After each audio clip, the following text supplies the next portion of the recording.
This is the Engines of Our Ingenuity, made possible by the Friends of KUHF Houston.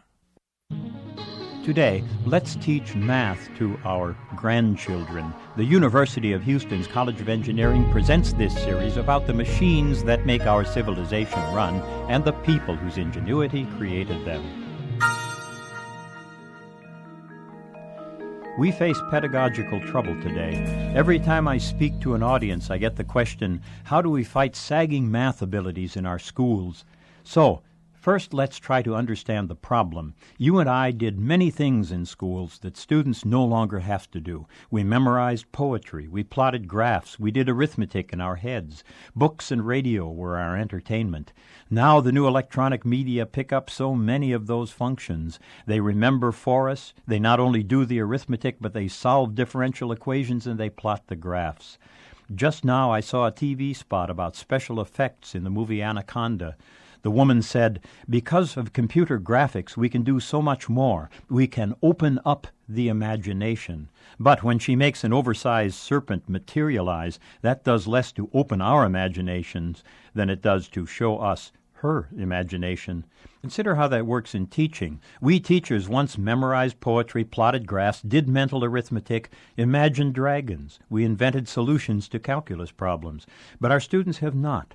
We're trying to share the hard-earned fruits of our own imagination and memory.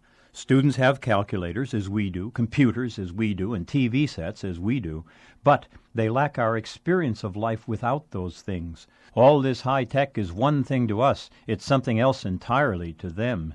It's a delight for us when the computer creates conic sections on the screen that look just like objects we once visualized in our minds.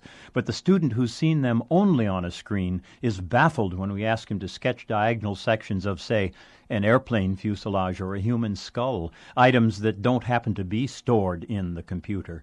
It's a delight for me when the computer hands me the context of Shakespeare's line, "My library was dukedom large enough."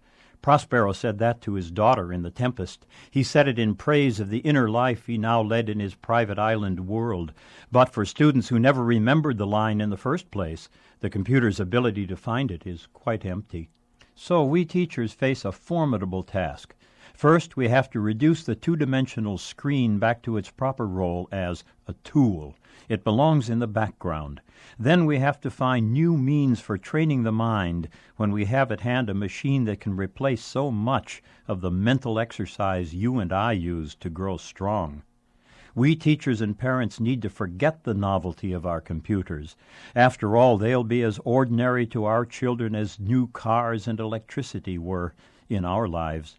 We need to find ways to walk around our two-dimensional screens.